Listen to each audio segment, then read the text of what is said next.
ये बड़ी अप्रत्याशित घटना थी। नेपाल गवर्नमेंट का ऑफिशियल ये है कि रिसेंट पास्ट में हमने इतनी बड़ी लेवल पे मौसमी घटना नहीं देखी है, मौसम जनित कर, पर थी तो प्राकृतिक घटना ही। मेरा मानना है कि केदारनाथ की तरह यहाँ भी डेथ टोल हजारों में होगा, यहाँ कम नहीं होने वाला।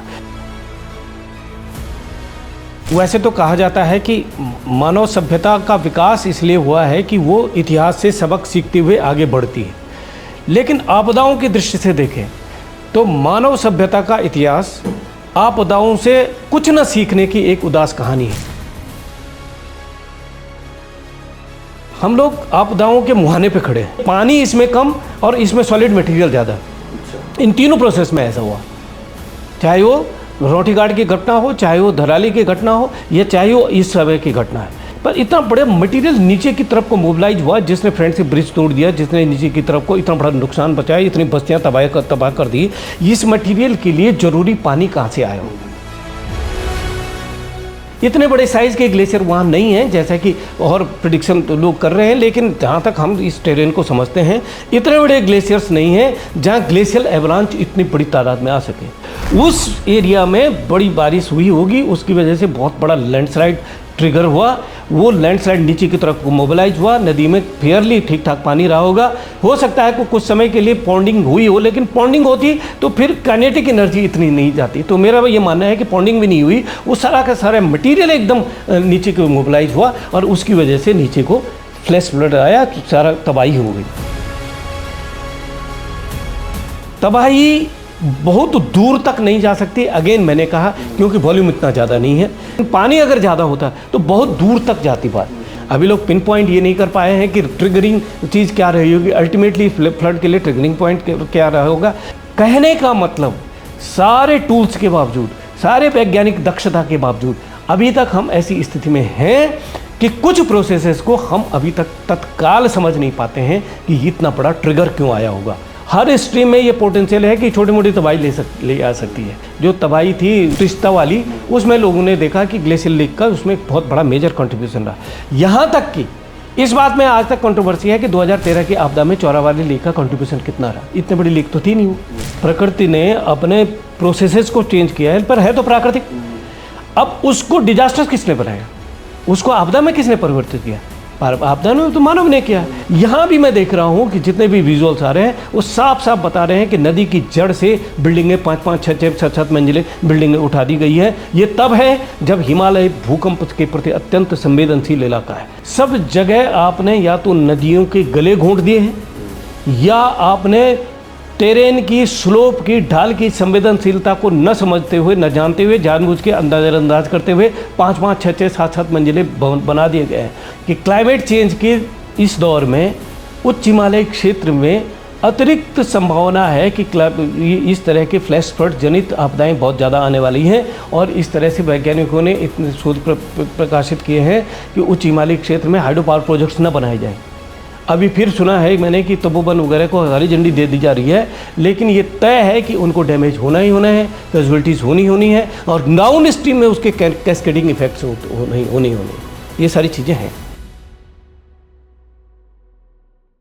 नमस्कार साथियों, उत्तराखंड के बाद अब नेपाल में भी एक बड़ी त्रासदी आ गई है।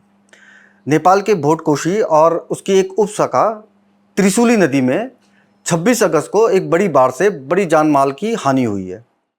उत्तराखंड में जिस प्रकार 2013 में या उसके बाद रेणी आपदा 2021 में आई थी, और पिछले साल ही जैसे उत्तरकाशी के दराली में आपदा आई, वैज्ञानिकों का मानना है कि कुछ इसी पैटर्न में नेपाल में भी ये आपदा आई है।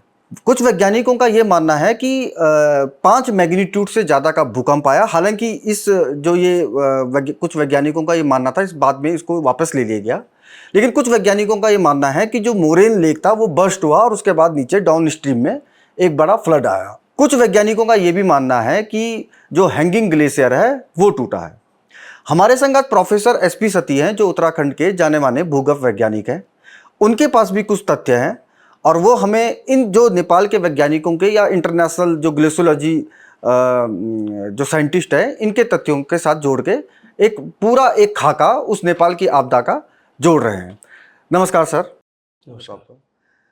सर, नेपाल आपदा से अगर हम पीछे जाएं लगभग 1.5 दशक, तो केदारनाथ आपदा के बाद और उसके बाद उत्तराखंड में रेणी होती है, उससे पहले तिस्ता आपदा आती है, कश्मीर आती है, लद्दाख आती है, उसके बाद दराली तराली दोनों आपदा आती है। लमसम अगर हम आंकड़े देखें तो 25 से 30 हज़ार लोगों की इन सारे आपदाओं में एक जान गई है। तो कहीं ना कहीं ऐसा लगता है कि प्रकृति के साथ जो एक आम इंसान है उनका एक अघोषित युद्ध चल रहा है, जिसमें निर्णायक रूप से हार भी इंसान की ही होनी है। तो जब इतना बड़ा एक युद्ध है और इतनी जान माल का नुकसान हो रहा है, तो हम उससे एक पूरा अमला, एक आम इंसान उससे सबक क्यों नहीं ले रहा है? ये बड़ी अच्छी बात मनमीत आपने पूछी। और वैसे तो कहा जाता है कि मानव सभ्यता का विकास इसलिए हुआ है कि वो इतिहास से सबक सीखते हुए आगे बढ़ती है। लेकिन आपदाओं की दृष्टि से देखें तो मानव सभ्यता का इतिहास आपदाओं से कुछ न सीखने की एक उदास कहानी है। हम लोग आपदाओं के मुहाने पे खड़े हैं।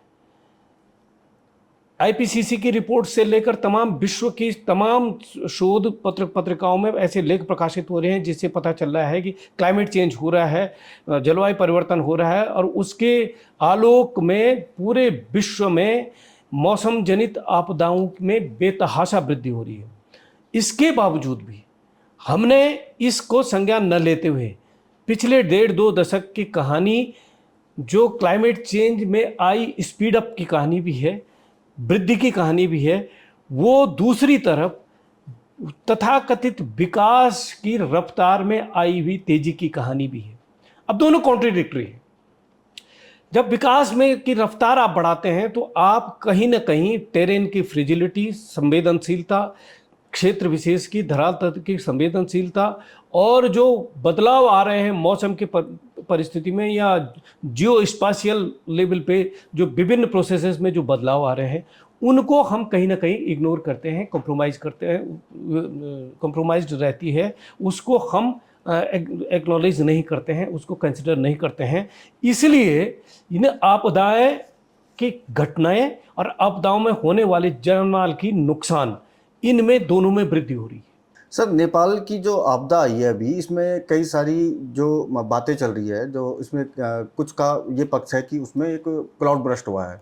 बीच में ये भी चला था कि वहाँ पे 6 मैग्नीट्यूड से ज़्यादा का भूकंप आया, जिसके बाद वहाँ पे एवलांच गिरा, और उसके बाद हुआ। एक तीसरा पक्ष भी जो कहता है, जो हमारे उत्तराखंड में भी जब अलग अलग आपदा आई तो जिसमें कहा गया कि एक मोरेन लेक बनी, उसके बाद वो बर्स्ट हुई और उसके बाद वो पूरा फ्लश आउट उसमें कर दिया। दराली के दौरान आपकी जो फाइंडिंग थी वो काफ़ी सटीक रही, जो बाद में और उसने ऑर्गेनाइजेशन वगैरह ने भी की साइंटिफिक उसमें। तो इस वाले जो नेपाल की पूरी आपदा है सर, इसमें आपको क्या, आपकी प्रारंभिक फाइंडिंग आपको क्या लगता है कि? नहीं, मैं एक्सपीरियंस ही ये बता सकता हूँ मनमीत, क्योंकि हमने 3 आपदाएं ऐसी देखी, चाहे हम रॉठीगाड़ की 7 फरवरी 2021 की आपदा देखो, या हम रॉठीगाड़ जो धौली गंगा के अपर कैचमेंट में जो आपदा आई थी, जिसमें 200 लोग मरे थे, टनल्स में मरे थे, हाइड्रो पावर के टनल्स में मरे थे, 200 से ज़्यादा की मौत हुई थी, या हम पिछले साल की दराली की आपदा देखें, या अभी देखें तो जो धौली गंगा में एक छोटा ब्रिज बहा नीति घाटी में, उसकी आपदा हम देखें। प्राइमरीली पिन पॉइंट साइंटिस्ट ये करने में अक्षम रहे हैं। और ये तीसरी, ये आपदा, चौथी आपदा है जिसमें उनको एग्जैक्टली पता नहीं चलता है कि प्रोसेस क्या रही होगी ट्रिगर करने की, मतलब वो झटका क्या रहा होगा जिसकी वजह से इतना बड़ा मोबिलाइज हुआ मटेरियल नीचे की तरफ को। मैं मटेरियल जानबूझ के कह रहा हूँ कि ये पानी इसमें कम और इसमें सॉलिड मटेरियल ज़्यादा। अच्छा, इन तीनों प्रोसेस में ऐसा हुआ, चाहे वो रॉठीगाड़ की घटना हो, चाहे वो धराली की घटना हो, या चाहे वो इस समय की घटना है। अब मुझे, जैसे लोग बोल रहे हैं कि ग्लेशियर लेक आउटबस्ट हुआ, बल्कि यूएसजीएस ने तो बोल दिया था कि 5.2, पहले 4.4 और फिर 5.2 मैग्नीट्यूड का अर्थक्वेक आया। अब बाद में वो सुधार कर रहे हैं कि ये अर्थक्वेक कोई क्रस्टल डिफॉर्मेशन का अर्थक्वेक नहीं था, पृथ्वी की आंतरिक प्रोसेस से जन्मा हुआ अर्थक्वेक नहीं था। ये झटका तब लगा जैसे गाड़ी चलते हुए बगल पे बड़ा सा ट्रक चल रहा हो तो यहाँ पे भूकंप आता है, वैसे बहुत बड़ा लैंडस्लाइड अगर हो गया हो तो भूकंप आता है। तो ये उस तरह का झटका था। तो कहने का मतलब ये है कि उस लेवल का कहीं ना कहीं लैंडस्लाइड हुआ है, और वो लैंडस्लाइड इतना बड़ा आया कि उसकी वजह से पृथ्वी उद्वेलित हुई और ऐसा लगा कि भूकंप आया। अब सवाल ये उठता है कि इतना बड़ा मटेरियल, चलो लैंडस्लाइड आ गया, पर इतना बड़ा मटेरियल नीचे की तरफ को मोबिलाइज हुआ, जिसने फ्रंट से ब्रिज तोड़ दिया, जिसने नीचे की तरफ को इतना बड़ा नुकसान बचाया, इतनी बस्तियां तबाह कर दी। इस मटेरियल के लिए जरूरी पानी कहाँ से आया? तो इसके लिए हमको इतिहास में 2021 7 फरवरी की 2021 की रोटीघाट आपदा जाने पड़ेंगे, जिसमें पहले ये लग रहा था कि ऊपर कोई लेक थी जो आउटबस्ट हुई है। हमने ये कहा था कि इतनी बड़ी लेक वहां बन ही नहीं सकती, क्योंकि उसका ग्रेडियंट बहुत ज्यादा है, ऋषिगंगा का भी और रोटीघाट का भी ग्रेडियंट बहुत ज्यादा है। इतनी बड़ी लेक वहां बन ही नहीं सकती है। ग्रेडियंट का मतलब होता है ढाल। थोड़ा सा आपको बीच में रोक रहा हूँ, क्योंकि हमारे दर्शक हो सकते हैं उत्तराखंड से बाहर के भी हो, तो थोड़ा आप ये बता देते कि रोटीघाट जो है ये उत्तराखंड के किस इलाके में? हाँ, ये बात सच है कि जो उत्तराखंड का अलकनंदा जो नदी है, उसकी एक सहायक नदी आती है धौली गंगा। धौली गंगा जोशीमठ के नीचे विष्णुप्रयाग में उसका संगम होता है अलकनंदा के साथ। धौली गंगा के ऊपर के कैचमेंट में एक लेफ्ट साइड से एक नदी आती है जिसको कहा जाता है ऋषि गंगा। ऋषि गंगा के अपर कैचमेंट में फिर लेफ्ट ही साइड से एक छोटी सी ट्रिब्यूटरी आती थी रोटीघाट। रोटीघाट के अपर कैचमेंट में 7 फरवरी को बहुत, क्योंकि स्लोप्स बहुत प्रेसिपिटस हैं, बहुत खड़े स्लोप्स हैं, टॉप से एक मेजर रॉक का चंक टूटा, जिसमें कि बर्फ भी थी, वो नीचे की तरफ को मोबिलाइज हुआ।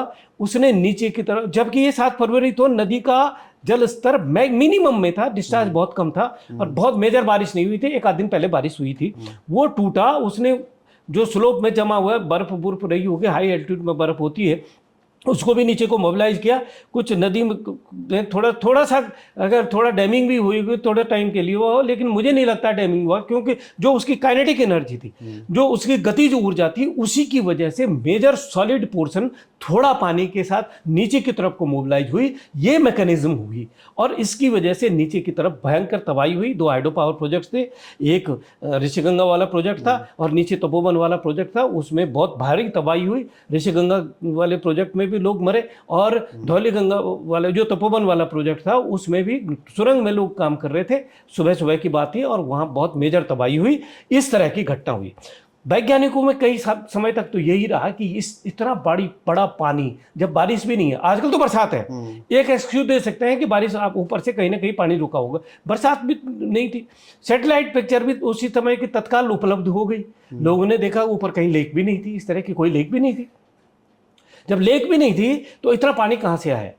फिर ये मैकेनिज्म आई कि ये बहुत ज़्यादा पानी की ज़रूरत नहीं है। अगर स्लोप बहुत ज़्यादा है, ढाल बहुत ज़्यादा है, अगर बहुत बड़ा रॉक मटेरियल मोबिलाइज हो रहा है और उसके साथ थोड़ा भी पानी हो, तो वो उसके साथ आग में घी का काम करता है और जो गतिज ऊर्जा है उसके बल पर नीचे को बहुत तेजी से मोबिलाइज होता है। उस गतिज ऊर्जा को शांत करने में किलोमीटर्स का ड्यूरेशन लगता है, दूरी लगती है, तब जाके वो शांत होती है। उसके बाद देखा जाए तो फर्दर उसके नीचे तपोवन के नीचे फिर वो तबाही तो नहीं हुई। ऐसे ही धराली में भी देख लो तुम, धराली की आपदा के कारण धराली के डाउन स्ट्रीम में कोई तबाही नहीं हुई, केवल धराली में हुई। उसके बाद नीचे जो दूसरी एक स्ट्रीम थी उसकी वजह से ब्लॉकेज हुआ, तो तब जाके हरसिल में एक पॉन्डिंग हुई, जो अभी भी रिवर की पॉन्डिंग हुई। लेकिन ये नीचे बहुत दूर तक नहीं जाते हैं। इस तरह की जो ऊपर फ्लैश फ्लड जो आते हैं वो बहुत नीचे की तरफ नहीं जाते हैं, क्योंकि उनके साथ इतना ज़्यादा पानी नहीं रहता है जिसकी वजह से वो बहुत ज़्यादा फ्लो उसका बढ़ जाए। उसकी विस्कोसिटी बहुत ज़्यादा है लेकिन उसका फ्लो बढ़ जाए, ऐसा नहीं होता है। यहाँ वाले केस में भी मैं बताऊँ, ये जो नेपाल वाला मामला है, इसमें आप देखिए कि जो भोटकोशी जो रिवर है उसके अपर कैचमेंट करीब 150 के करीब इसमें छोटे छोटे ग्लेशियर हैं। ग्लेशियर्स की संख्या का अधिक होने का मतलब यह है कि ग्लेशियर का आकार छोटा होना, दूसरा उनका ग्रेडियंट बहुत ज़्यादा होना। तो ये हैंगिंग ग्लेशियर हैं ज़्यादातर। थोड़े भी अगर कोई भी प्रोसेस हो, अर्थ प्रोसेस कोई भी हो, वो चाहे वो बहुत तेज़ी से बारिश के कारण हो या बहुत लंबे समय तक बारिश हो रही हो, उसकी वजह से ये जो हैंगिंग ग्लेशियर्स हैं इनका मटेरियल मोबिलाइज हो जाता है। ये बार बार देखा है हमने, ये धौली गंगा के अपर कैचमेंट में भी ये देखा है हमने, भागीरथी के अपर कैचमेंट में देखा, और उच्च हिमालय क्षेत्र के विभिन्न कैचमेंट्स में जहां ग्रेडियंट बहुत ज़्यादा है, इस तरह के प्रोसेसेस फ्लैश फ्लड्स आते रहते हैं। उन ग्लेशियर्स में से एक किसी पर्टिकुलर बहुत बड़े मेजर एरिया में या तो बहुत बड़ा लैंडस्लाइड हो गया हो, क्योंकि एवलांच इतने बड़े साइज के ग्लेशियर वहाँ नहीं हैं जैसा कि और प्रिडिक्शन तो लोग कर रहे हैं, लेकिन जहाँ तक हम इस टेरेन को समझते हैं इतने बड़े ग्लेशियर्स नहीं हैं जहाँ ग्लेशियल एवलांच इतनी बड़ी तादाद में आ सके। मैं ये कह रहा हूँ कि बहुत हाइट से, क्योंकि ये वैली बहुत नैरो है, ये एमसीटी से ऊपर का बल्कि एमबीटी से भी ऊपर का मामला है, वहाँ वैली बहुत नैरो है, वो प्रेसिपिटस स्कार्प्स हैं, बहुत बड़ा लैंडस्लाइड नीचे को आया। बारिश का पानी, इस वैली की एक विशेषता ये है, वैसे मॉनसून की बारिशें जैसे हम देखते हैं जोशीमठ के ऊपर की तरफ कम होती है, मलारी की तरफ को नहीं जाती हैं। ये मलारी वाली सिचुएशन से ये आया, ये तिब्बत में इसका 80% कैचमेंट, भोट जो कोसी नदी है इसका कैचमेंट वहाँ है तिब्बत में 80%, तिब्बत की तरफ का मतलब ट्रांस हिमालयन रीजन, वहाँ वैसे ग्लेशियर सामान्यतः वहाँ इतनी मानसून के बादल नहीं जाते हैं, लेकिन इस वैली की विशेषता ये है कि वहाँ मानसून के बादल बहुत जाते हैं, अच्छी खासी बारिश होती है। अच्छा। उस एरिया में बड़ी बारिश हुई होगी, उसकी वजह से बहुत बड़ा लैंडस्लाइड ट्रिगर हुआ, वो लैंडस्लाइड नीचे की तरफ मोबिलाइज हुआ, नदी में फेयरली ठीक ठाक पानी रहा होगा। हो सकता है कि कुछ समय के लिए पॉन्डिंग हुई हो, लेकिन पॉन्डिंग होती तो फिर काइनेटिक एनर्जी इतनी नहीं जाती। तो मेरा ये मानना है कि पॉन्डिंग भी नहीं हुई, वो सारा का सारा मटेरियल एकदम नीचे को मोबिलाइज हुआ और उसकी वजह से नीचे को फ्लैश फ्लड आया, तो सारा तबाही हो गई। तबाही बहुत दूर तक नहीं जा सकती, अगेन मैंने कहा, क्योंकि वॉल्यूम इतना ज़्यादा नहीं है, इतना ज़्यादा पानी का वॉल्यूम भी नहीं है। पानी के साथ मटेरियल होता, लेकिन पानी अगर ज़्यादा होता तो बहुत दूर तक जाती बात। ये सेटल हो जाएगा, ये कुछ 50-100 किलोमीटर या 150 किलोमीटर तक जाएगा, उसके बाद नीचे की तरफ को ये बहुत ज़्यादा तबाही मचाने की स्थिति में नहीं है। लेकिन ऊपर की तरफ कितनी बड़ी तबाही हुई है इसका आकलन करना, क्योंकि बादल है, एक तो सैटेलाइट पिक्चर बहुत ढंग से नहीं आ रही है, अभी लोग पिन पॉइंट ये नहीं कर पाए हैं कि ट्रिगरिंग चीज़ क्या रही होगी, अल्टीमेटली फ्लड के लिए ट्रिगरिंग पॉइंट क्या रहा होगा। ये सेम धराली की स्थिति में जैसे लोग 1.5-2 महीने तक, 2.5 महीने तक कुछ बता नहीं पाए कि ट्रिगरिंग क्या रहा होगा, इस तरह की। कहने का मतलब सारे टूल्स के बावजूद, सारे वैज्ञानिक दक्षता के बावजूद अभी तक हम ऐसी स्थिति में हैं कि कुछ प्रोसेसेस को हम अभी तक तत्काल समझ नहीं पाते हैं कि इतना बड़ा ट्रिगर क्यों आया होगा। क्यों? 2-3 चीजें हैं। इतना बड़ा ट्रिगर होने के लिए या तो कोई हाइड्रो पावर प्रोजेक्ट हो, उसका पानी रुका हो, इस वैली में इतने बड़े हाइड्रो पावर प्रोजेक्ट नहीं थे, और इतना बड़ा स्टोरेज वाले डैम्स नहीं थे, क्योंकि ग्रेडियंट भी ज़्यादा है और इतने बड़े थे भी नहीं। दूसरा, या तो कोई ग्लेशियर लेक आउटबस्ट हुआ, इतनी बड़ी ग्लेशियर लेक वहां होने की संभावना नहीं है, इतने बड़े अव्वल तो ग्लेशियर नहीं है। ग्लेशियर लेक बड़ी होने के लिए ग्लेशियर टेरेन का ग्रेडियंट जेंटल होना चाहिए, उसका ढाल जो है जेंटल होना चाहिए, स्लोप खड़ा नहीं होना चाहिए। अगर स्लोप खड़े हैं तो छोटे मोटे पॉन्ड्स बढ़ेंगे, जिसको तलैया बोलेंगे, पर बहुत बड़े ग्लेशियर लेक नहीं बनेंगे। तीसरी बात, खाली ग्लेशियर का टूटना तब होता है जब ग्लेशियर इतने बड़े हों, इतने बड़े नहीं हैं। एक छोटी स्ट्रीम में कोई बहुत बड़ा एवलांच आके डाउन स्ट्रीम में थोड़ा बहुत तबाही कर सकता है, लेकिन ये बहुत नीचे तक तबाही हुई है। तो इसका मतलब ये हुआ कि मेजर 2015 के जो गोरखा अर्थक्वेक आया, इस वैली में बहुत बड़ा नुकसान हुआ, सैकड़ों की तादाद में लैंडस्लाइड ट्रिगर हुए हैं, या लैंडस्लाइड के लिए दरारें, भूमिका तय हो गई थी, बहुत बड़ी दरारें बन गई हो। जैसे 1998 में मध्यमेश्वर वैली में एक बहुत बड़ा पहाड़ टूट के नीचे गिरा और उसने नदी ब्लॉक करी, कुछ उसी तरह का उसने तो लंबवत बिछा हो, तो इसलिए नदी ब्लॉक हुई। अगर नदी ही की दिशा से टूट के आ रहा हो, ऊपर की दिशा से ग्लेशियर की तरफ से टूट के आ हो, तो वो उसका सहायक हो जाएगा फ्लो के लिए। पानी अगर कम भी है तब भी अर्थ मटेरियल नीचे की तरफ को बहेगा और नीचे की तरफ को भयानक तबाही मचाएगा अपनी गतिज ऊर्जा के कारण। इस केस में मेरे को ये लगता है। सर, इसमें जब इतनी आपदाएं पिछले कई गत सालों से लगातार आ रही है, तो क्या कोई मॉनिटरिंग सिस्टम या कुछ जैसे अर्ली मॉनिटरिंग सिस्टम की हम बात भी करते हैं, तो अभी तक उसका जो मतलब वो धरातल में हमें कहीं दिखता नहीं, इतनी आपदाएं आ गई और उसका कोई आउटकम नहीं है।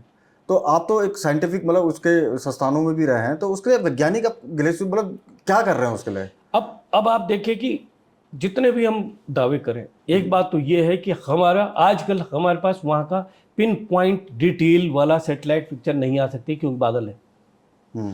धराली के केस में 1.5-2 महीने तक नहीं आया, बादल थे। रोटी गार्ड वाले में इसलिए आया कि जाड़ों का टाइम था, मौसम साफ था, तो इसलिए तत्काल उसके बाद वाले और उससे पहले की पिक्चरें उपलब्ध हो गई, तो लोगों ने डिफरेंस देख लिया। तो उन्होंने देखा कि किस तरह से 5 दिन पहले वहाँ पे एक बहुत बड़ा दरार पड़ रही थी और उससे उसका वो रॉक चंक टूटा, ये टूटा। हर वैली में मॉनिटरिंग सिस्टम लगाना नियरली असंभव है। सैकड़ों की तादाद में हर छोटे कैचमेंट में भी आपको स्ट्रीम्स, हर स्ट्रीम में ये पोटेंशियल है कि छोटी मोटी तबाही ले आ सकती है। और स्ट्रीमों का अगर संयुक्त अगर एक बंच बनता है, एक सिस्टम बनता है, तो वो बहुत बड़ी तबाही ला सकता है, जैसे ये वाली तबाही हो। केवल इन सब में जो काफ़ी हद तक लोगों ने एक्सप्लेन किया है, वो जो तबाही थी त्रिस्ता वाली, उसमें लोगों ने देखा कि ग्लेशियल लीक का उसमें बहुत बड़ा मेजर कंट्रीब्यूशन रहा। यहाँ तक कि इस बात में आज तक कंट्रोवर्सी है कि 2013 की आपदा में चौरा वाली लीक का कंट्रीब्यूशन कितना रहा। इतनी बड़ी लीक तो थी नहीं वो, इतना बड़ा। तो मेजर तो यही हुआ कि जो वहाँ मोरेनिक मटेरियल, जो लूज मटेरियल था, वो मोबिलाइज हुआ और उसमें कम पानी में भी उसने बहुत बेतहाशा तबाही मचाई और नीचे तक आया, काफ़ी नीचे तक उसने तबाही मचाई, क्योंकि बहुत ग्रेडियंट बहुत ज़्यादा था वहाँ। और लेकिन ग्लेशियल मटीरियल, ग्लेशियर तो छोटा था, ग्लेशियल मटेरियल मोरेंस चारों तरफ स्लोप्स में बहुत ज़्यादा थे, तो वहाँ टॉरेंशियल रेंज के कारण सारे स्लोप एक साथ मोबिलाइज हो गए थे, वहाँ ये कारण रहा।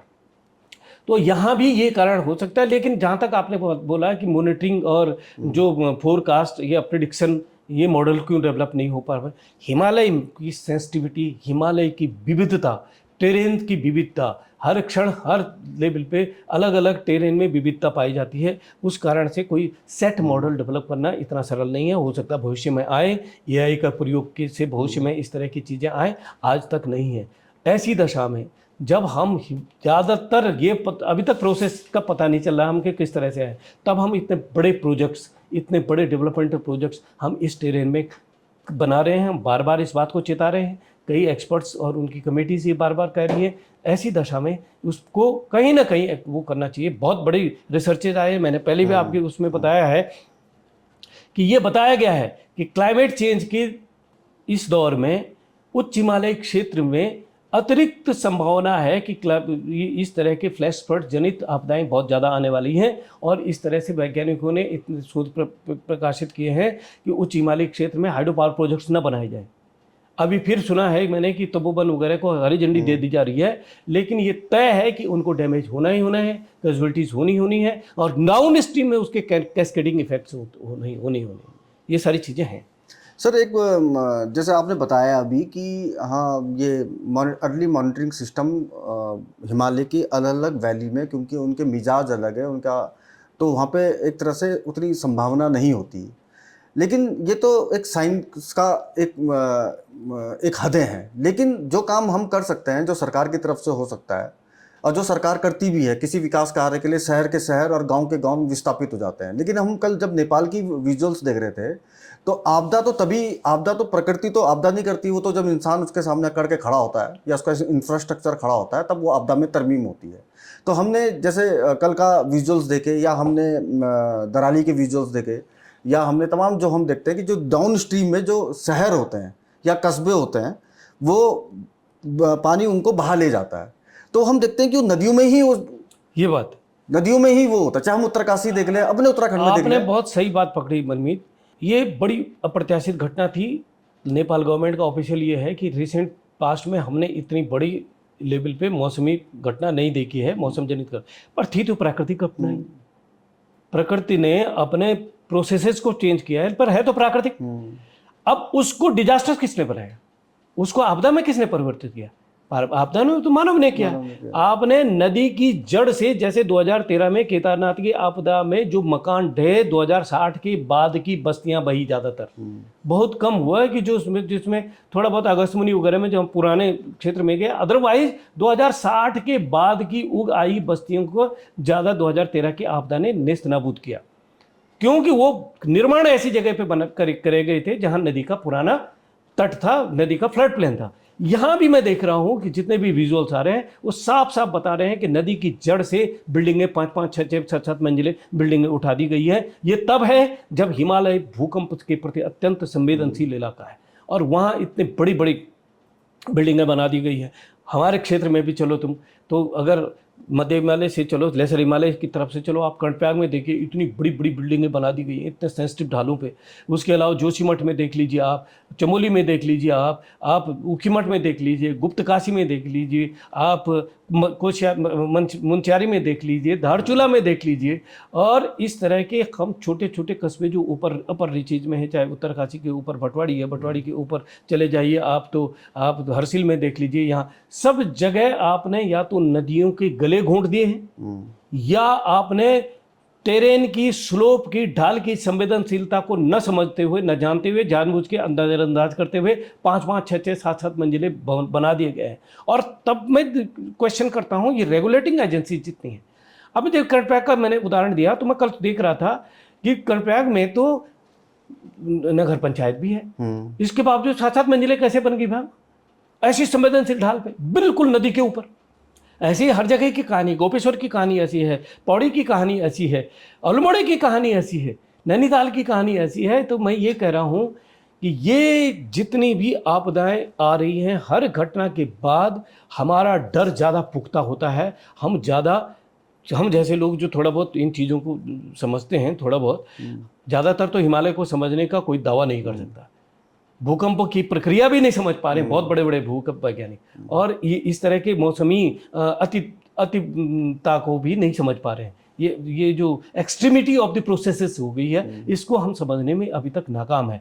ऐसी दशा में जब इस तरह की आपदाएं आती हैं तो मेरे को मेरे दिमाग में शिमला आ जाता है, मेरे दिमाग में कर्णप्रयाग आ जाता है, गोपेश्वर आ जाता है, मेरे दिमाग में गुप्तकाशी आ जाता है, ऊखीमठ आ जाता है, इस तरह के आ जाते हैं। इसमें एक बात और भी है कि जो हमने सारी बातें करी, हमने पहाड़ी कस्बों की बात करी। मैं ये कह रहा हूँ कि अब जैसे यही आपदा है, नेपाल वाली आपदा है, इसमें जो आंकड़े आ रहे हैं, या तो विदेशी कितने रजिस्टर्ड थे उनके आ रहे हैं, या कस्बों में जितने लोग मरे हैं। इन वैलीज में छोटे छोटे हेमलेट, छोटे छोटे गांव जो होंगे, वो उनकी क्या हालत होगी, वहाँ कितने लोग मरे होंगे। मेरा मानना है कि केदारनाथ की तरह यहाँ भी डेथ टोल हजारों में होगा, यहाँ कम नहीं होने वाला। और क्योंकि इन स्ट्रीम्स में जब इतना बड़ा कस्बा हमको उसका पुल गिरते हुए दिख रहा है, तो इसी स्ट्रीम में आगे चलकर जो छोटे छोटे हेमलेट्स होंगे, गांव होंगे, जब वहाँ क्या स्थिति होगी, इसका कहना मतलब अभी तक इसका आकलन, खाली अंदाजा लग सकता है, ये एक्सपीरियंस से आप बता सकते हो। तो गांव लार्जली इस मामले में उपेक्षित रह जाते हैं, गाँव का नुकसान, और कितनी बस्तियां नेस्त नाबूद हो गई। कई कस्बे तो इसमें नेस्त नाबूद होने की कगार पे हैं, जैसे एक तो हमने देख ही लिया है कि उसके अलावा भी कई कस्बों में आंशिक या बहुत बड़ा डैमेज हुआ होगा, लेकिन गांव कहीं ना कहीं कई लापता हो गए होंगे।